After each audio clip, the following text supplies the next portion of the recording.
मैं आपको सबसे पहले तो आपको इसमें चित्र कर लेने हैं। चित्र और अंतर, जिस बच्चे चित्र और अंतर याद है समझ लो कॉलेज में अच्छे नंबर देंगे।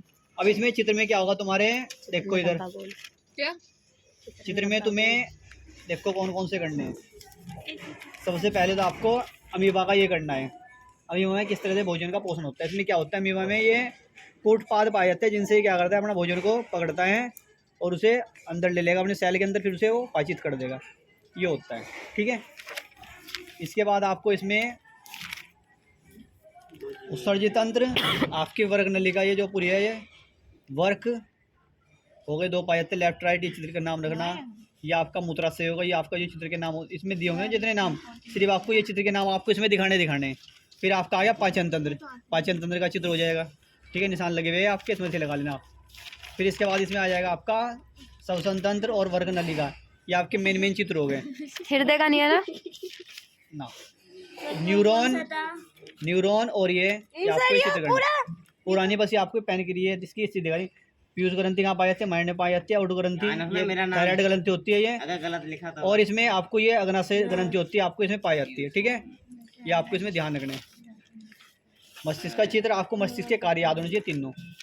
अंतर बहुत है इसमें, वो आपको देख लेना है। जनन में आपको मादा जनन तंत्र और ये मुकुलन, ये आपको चित्र करने हैं। ईस्ट में मुकुलन होता है, ये आपको चित्र याद करना है। और पुष्प का चित्र आपको करना है। ये आपके चित्र हो गए मेन। और ये आपको एक क्वेश्चन ही है आपका, मनुष्य में लिंग का धारण कैसे होता है, ये पूरा आपको पूरा क्वेश्चन आपको याद करना है। ये एग्जाम में आएगा भी, इस तरह क्वेश्चन आपके पेपर में आते हैं, वो आप कर लेंगे। सर ये भी बना के आना वो। हाँ, ये तो आपके चित्र हो गए। लगभग 5-6 इसमें अंतर है, जैसे वे आपको अंतर भी याद करने हैं।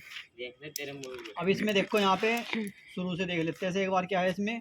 छोटे क्वेश्चन आपको भविगल पे, और ये 1 नंबर वाले निश्चित हो, अति लघु, ये तीनों टाइप के क्वेश्चन तो आपको हर चैप्टर के सारे करने हैं।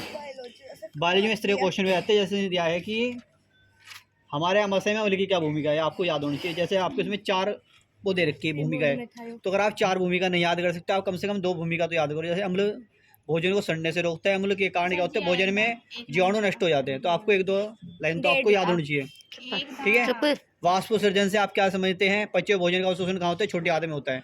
उसमें क्या पाए जाते हैं, विली और माइक्रोविली पाए जाते हैं, जो भोजन को अवशोषित करते हैं। लार की क्या भूमिका है, हीमोग्लोबिन की कमी क्या परिणाम हो सकते हैं। ये आपके कारण वाले क्वेश्चन, ये भी आपको बायोलॉजी में अच्छे से पढ़ लेने हैं। निशान बहुत लग रखे हैं इसमें, इतने तो मतलब किताब में क्वेश्चन भी नहीं है, निशान लग रखे हैं। डायलिसिस हो गया, प्रकाश संश्लेषण हो गया, ठीक है, ये आपको याद करने हैं। श्वसन, वायवीय और अवायवीय में अंतर, 6 अंतर दे रखे, कोई भी 3 आप इसमें से याद कर लेंगे, ठीक है। फिर इसके बाद आपके पाचक एंजाइम के कार्य पीछे भी था, यहाँ फिर आ गया है। और आपके जल का परिवहन और खनिज लवणों का परिवहन किसके द्वारा होता है, जैलम के द्वारा होता है। भोजन का होता है आपका फ्लोएम के द्वारा। क्वेश्चन भी आप अच्छे से पढ़ लेंगे, ठीक है। स्वपोषी विषमपोषी में अंतर ये कर लेंगे। चित्र आपके हो गए, धमनी सिरा में अंतर हो गया, चित्र हो गया। प्रकाश संश्लेषण मंत्र और सी वाले लग रखे हैं, सारे इसमें से लगा दी तुम, बढ़िया लग रखे हैं। फिर इसके बाद आते हैं नियंत्रण और समन्वय। इस चैप्टर में से आपके एक तो प्रतिवर्ती क्वेश्चन पढ़ना, और आपको इसमें हार्मोन्स पढ़ लेने हैं। पादप हार्मोन होते हैं और मनुष्य के हार्मोन होते हैं, ठीक है ना। पादप हार्मोन के होते हैं पौधे के तने या जड़ों के शीर्ष भागों में संश्लेषित विशेष प्रकार के रसायन आपके पादप हार्मोन कहलाते हैं। इसके उदाहरण हो गए जैक्सोइन, सेबुलिन, सेट्रोसिन, एबैसिसिक अम्ल और एथिलीन। इन सब के कार्य पता होने चाहिए। एबैसिसिक अम्ल क्या करता है, साइटोसिन क्या करता है, आपके सारे पता होने चाहिए, ये पढ़ लेना आपको अच्छी तरह। प्रकाशानुवर्तन गति, प्रकाश के कारण हो रही जो गति। पेड़ क्या करते हैं, उसकी पत्तियाँ प्रकाश की ओर रोशनी आएगी उधर और मुड़ जाएगी, तो प्रकाशानुवर्तन गति। गुरुत्वाकर्षण गति, ये क्या होती है, गुरुत्वाकर्षण जो गति होती है गुरुत्वाकर्षण के कारण होती है। पृथ्वी के जो गुरुत्वाकर्षण केंद्र है उसकी ओर गति करती है। कौन करती है, उसकी ओर गति जड़ करती है, ठीक है, वो है। तंत्रिका कोशिका चित्र हो गया। पीयूष ग्रंथि के हार्मोन याद करने, growth hormone, thyrotropin hormone, oxytocin hormone, ये आपके हार्मोन से निकलते हैं। जब गले में हमारी थायराइड ग्रंथि पाई जाती है, कौन सा हार्मोन निकलता है, थायरोक्सिन हार्मोन निकलता है। पीयूष ग्रंथि से कौन से हार्मोन निकलते हैं, इसे मास्टर ग्रंथि भी कहते हैं। ये आपको क्वेश्चन इसमें से पढ़ लेना। अनैच्छिक और नैच्छिक प्रतिवर्ती क्रिया मन से, जो आपकी इच्छानुसार हो रही है वे ऐच्छिक क्रियाएं, जो आपके शरीर में किसी भारी कारण के कारण हो रही है, बाध्य उद्दीपन के कारण हो रही है, उन्हें कहते हैं प्रतिवर्ती क्रियाएं। जैसे गर्म वस्तु का हाथ पकड़ने पर हाथ अपना पीछे हट जाता है, पलक झपकती है, तो ये क्या हुआ, प्रतिवर्ती क्रिया हुई। इसमें कौन भाग लेता है, आपका मेरु रज्जु भाग लेती है, ठीक है। अनैच्छिक क्रियाओं में कौन भाग लेता है, माइंड। मधुमेह रोगी को इंसुलिन के इंजेक्शन क्यों हो जाते हैं, क्योंकि क्या होता है, जो ये आपका पेनक्रियाज होता है, इसमें आपकी 3 प्रकार की कोशिका आती है, अल्फा, बीटा और पीपी कोशिकाएं। तो ये अल्फा कोशिकाएं क्या करती है, अल्फा कोशिकाओं से क्या निकलता है आपका, अल्फा कोशिकाओं से तो निकलता है आपका ग्लूकागोन हार्मोन और बीटा कोशिकाओं से निकलता है आपका इंसुलिन हार्मोन।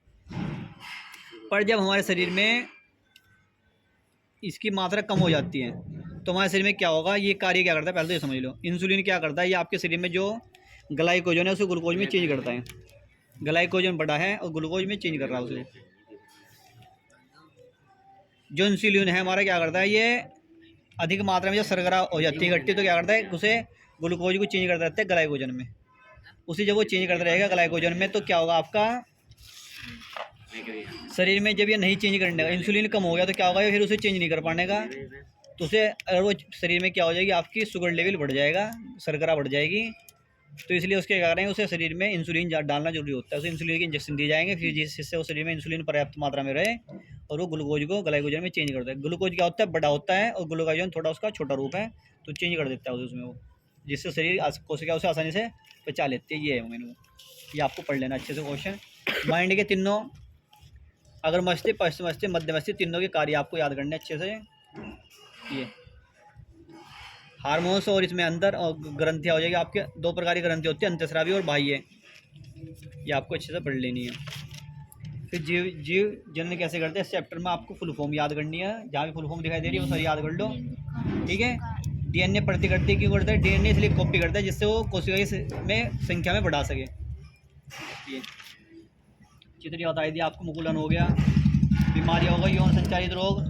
जब युवा होते हैं आप लोग, उसमें क्या परिवर्तन आता है शरीर में, द्वितीय लक्षण सारे पढ़ने। मानव के हार्मोन, नर और मादा के, नर में क्या पाया जाता है,